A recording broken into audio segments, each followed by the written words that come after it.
नई कौमी असम्बली का इजलास आज सुबह 10 बजे होगा। 9 मुंतखब अरकान हल्फ उठाएंगे। सदर मुमलिकत ने मखसूस नशिस्तों के मामले के हल की तवक्को के साथ समरी मंजूर की। वजीर आजम के लबो लहजे और इल्जामात पर तहफ़्फ़ुज़ात का इजहार। सदर मुमलिकत ने कहा, निगरान वजीर आजम ने नाकाबिल कबूल जुबान इस्तेमाल की, बेबुनियाद इल्जामात लगाए। बतौर सरबराह मुमलिकत इंतखाबी अमल में बेज़ाब्तियों और हुकूमत साजी के अमल से गाफिल नहीं रह सकता।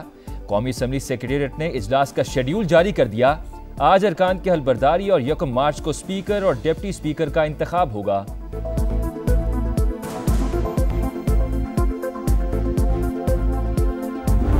तमाम कोलिशन ने मिलकर स्पीकर और डिप्टी स्पीकर के लिए मुत्तफ़िका उम्मीदवारों का भी चुनाव किया है। वज़ीर आज़म के लिए शहबाज शरीफ साहब पर और सदर मुमलिकत के लिए आसिफ ज़रदारी साहब पर एतमाद का इजहार किया गया है।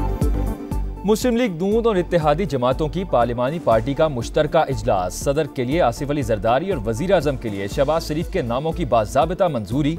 अयाज सादिक स्पीकर और गुलाम मुस्तफ़ा डिप्टी स्पीकर के लिए उम्मीदवार होंगे। सदर, वजीर आजम और स्पीकर के उम्मीदवारों की इंतखाबी मुहिम के लिए कमेटी तश्कील। सियासत और मईशत की बेहतरी के लिए मिलकर चलने का अहद। रहनुमाओं की मीडिया से गुफ्तगू, आवाम को रिलीफ देने का अज़्म। IPP के सदर अब्दुल अलीम खान ने कहा, हमें मईशत और गरीब की हालत बेहतर करने की जरूरत है। नई हुकूमत में ईमानदारी से किरदार अदा करेंगे।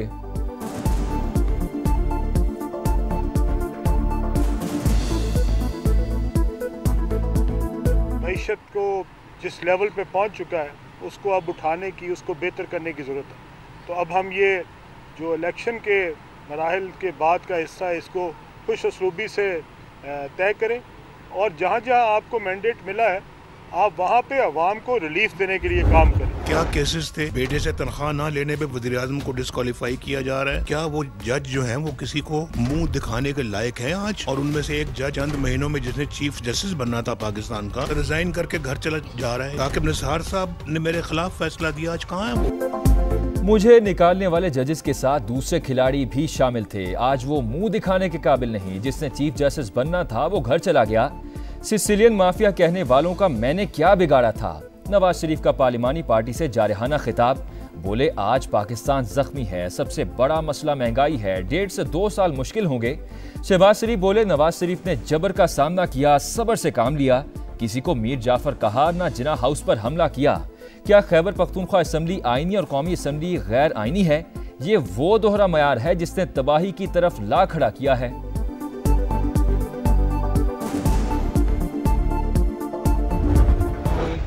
इकोनॉमी पे काम करना चाहिए। चार्टर ऑफ नेशनल रिकंसिलिएशन पे भी हम मिलकर काम करें।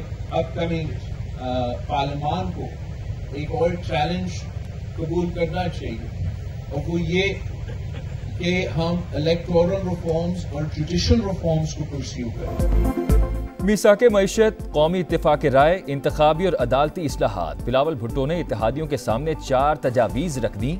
पार्लिमानी पार्टी इजलास से खिताब में नून लीग को मुकम्मल ताबुन की यकीन दहानी। कहा, पाकिस्तान इस वक्त मुश्किल में है, मौशी बहरान और आलमी चैलेंजेस को सामने रखते हुए आपके साथ हैं।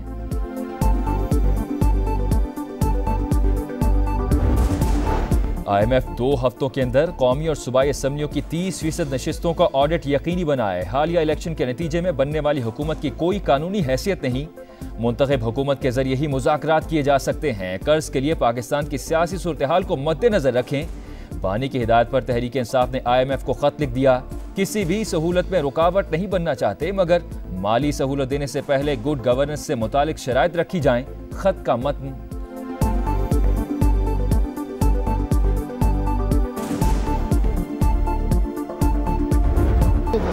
Highly irresponsible. This is the least and mildly I can put it. कोई भी आपका व्यू है इलेक्टोरल प्रोसेस के हवाले से, उसके लिए राइटफुल फोरम्स मौजूद हैं। वो फोरम IMF का नहीं, एक पॉलिटिकल कॉस्ट इसकी है जो PTI, I don't know why they are paying that cost without any sense of return.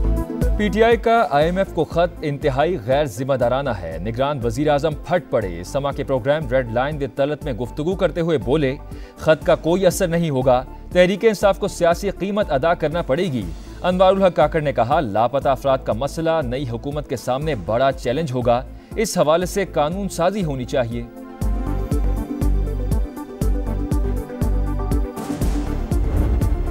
बैरूनी कर्जों के चक्कर से निकलने के लिए पाकिस्तानी कोशिशों की हिमायत करते हैं। पाकिस्तान IMF और दीगर मालियाती इदारों के साथ काम जारी रखे। आने वाली हुकूमत को मईशत को तरजीह देना होगी। आइंदा चंद माह के दौरान मुआशी पॉलिसी बहुत अहम होगी। तर्जुमान अमरीकी महकमा खारजा मैथ्यू मिलर की प्रेस ब्रीफिंग। मईशत के इस्तेहकाम के लिए तवील मुद्दती इक़दामात ज़रूरी करार।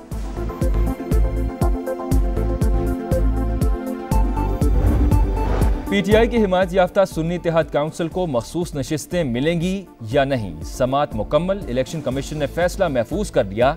पीपल्स पार्टी, नून लीग और JUI की सुन्नी इत्तेहाद काउंसिल को मखसूस नशिस्तें देने की मुखालफत। हमारे इंतखाबी निशान पर किसी ने इंतखाब लड़ा, ना ही मखसूस नशिस्तें चाहिए। सुन्नी इत्तेहाद काउंसिल का इलेक्शन कमीशन को लिखा गया खत सामने आ गया।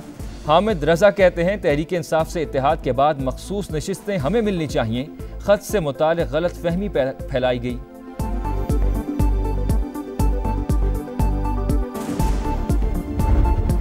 इत्तेहादी जमातों के वफ्द की मौलाना फजलुर रहमान से मुलाकात। सरबराह JUI की शिकायत, बोले उन्हें तयशुदा मंसूबे के तहत हराया गया।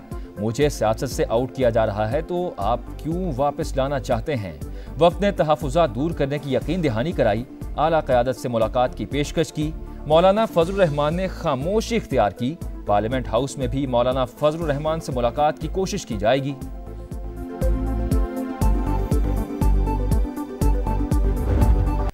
खैबर पख्तूनख्वा असम्बली के स्पीकर और डिप्टी स्पीकर का इंतखाब आज होगा। सुन्नी इत्तेहाद काउंसिल ने असद कैसर के भाई आकिबुल्लाह को ड्रॉप करके बाबर सलीम सवाती को स्पीकर का उम्मीदवार नामजद कर दिया। सुरैया बीबी डिप्टी स्पीकर की उम्मीदवार। पीपल्स पार्टी के एहसानुल्लाह स्पीकर और PTI पार्लियामेंटेरियन के अरबाब वसीम ने डिप्टी स्पीकर के इंतखाब के लिए कागजात जमा करा दिए। बलूचिस्तान असम्बली के कस्टोडियन ऑफ दी हाउस का चुनाव भी आज होगा। नून लीग के अब्दुल खालिक अचकजई स्पीकर और पीपल्स पार्टी की गजाला गोला डिप्टी स्पीकर की उम्मीदवार हैं। आप लोग जेलों में जाने वाले थे, ये तो हमने आगे आगे 7 वोट आपको दिए और उस 7 वोट देने की वजह से जो हमारा वोट बैंक था वो नाराज भी हुआ और इस बार वो हमें उसने वोट भी नहीं दिया। हुकूमत में शामिल होने के बदले एक वजारत दे रहे हैं। गवर्नर सिंध अपना ला रहे हैं। कुछ लिए बगैर हुकूमत गए तो हशर और बुरा होने वाला है। हमें इंतखाबात में वोट नहीं मिला। PDM का साथ देने पर वोटर नाराज हो गया। मुस्तफा कमाल के बाद गवर्नर सिंध कामरान टिसोरी की भी ऑडियो लीक। तर्जुमान गवर्नर हाउस की तस्दीक। हाफिज नईम रहमान का इलेक्शन कमीशन से फौरी नोटिस लेने का मुतालबा। वीडियो बयान में कहा गवर्नर सिंध वादा माफ गवाह बन जाएं। बताएं मुसरत शुदा MKM को इतनी सीटें कैसे दिलवाई गईं।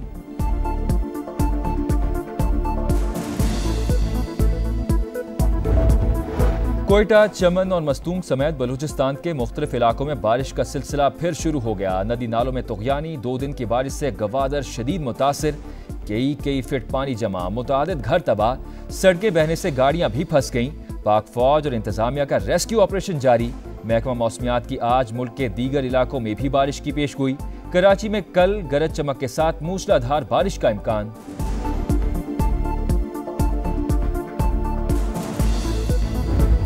लाहौर में खातून को मुश्तइल हजूम से बाहिफाजत निकालने वाली ASP शहरबानो नकवी की आर्मी चीफ से मुलाकात। जनरल आसिम मुनीर ने फर्ज से लगन और पेशा वाराना महारत को सराहा। अदम बर्दाश्त रोकने के लिए मुल्क गिर इत्तेफाक राय की जरूरत पर जोर। लाहौर में अमीर बालाज टीपू के कत्ल केस में अहम पेशरफ्त। मकतूल के दरीना दोस्त एहसन शाह ने 50 लाख लेकर मुल्जिमान को मालूमात दी। पुलिस ने 2 मुल्जिमान को हिरासत में ले लिया। केस की तहकीकात के लिए 3 रुकनी GIT कायम। और हजरत लाल शहबाज कलंदर के उर्स की 3 रोज़ा तकरीबात का आगाज। मुल्क भर से ज़ायरीन की आमद जारी। 7 में सिक्योरिटी के सख्त इंतजामात।